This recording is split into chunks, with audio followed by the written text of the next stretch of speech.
I was a paperboy. This never made it to my CV. So just for the record, the dates of employment were 1975 to 1977. The place was Belfast.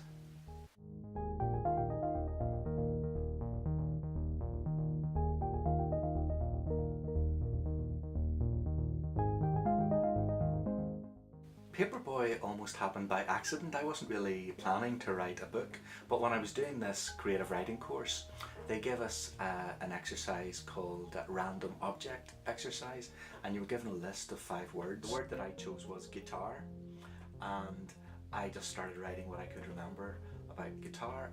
I thought, well, wouldn't that be a good idea to just write about those 2 years of my childhood and the things that I remember about that era, but tell it from the perspective of my 12-year-old self when I was a paperboy.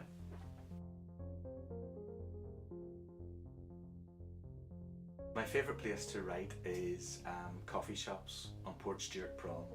I live in Port Stewart now, and to me the perfect day of writing is go to a coffee shop at one end of the prom, have my breakfast, write a little bit, go for a walk beside the sea, go into the next coffee shop, write another little bit.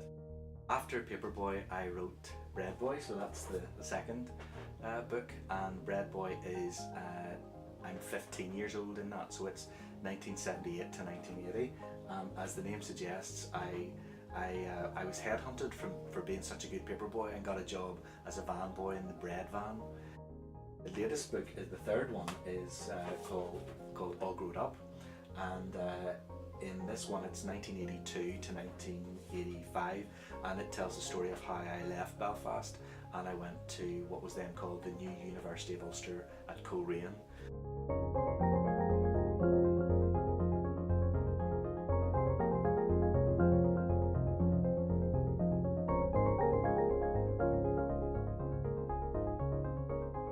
All Grown Up was launched in September, and it was launched in No Alibis bookstore in Belfast, which is probably my favourite bookshop in Northern Ireland.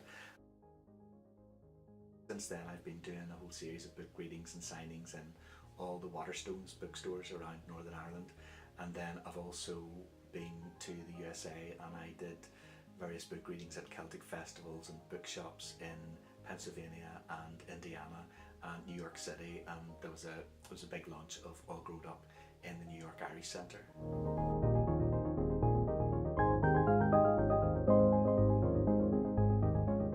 I remember being in Fifth Avenue in New York City and going into Barnes and Noble, and there was Paperboy sitting on the new releases shelf right at the front door in Fifth Avenue, and I really had to pinch myself. I couldn't believe that this had happened and that my book had ended up there. I mean, I was very happy when I saw it in the bookstore in Royal Avenue in Belfast, but to see my book on the shelves in Fifth Avenue in New York City, it was just beyond my dreams, to be honest.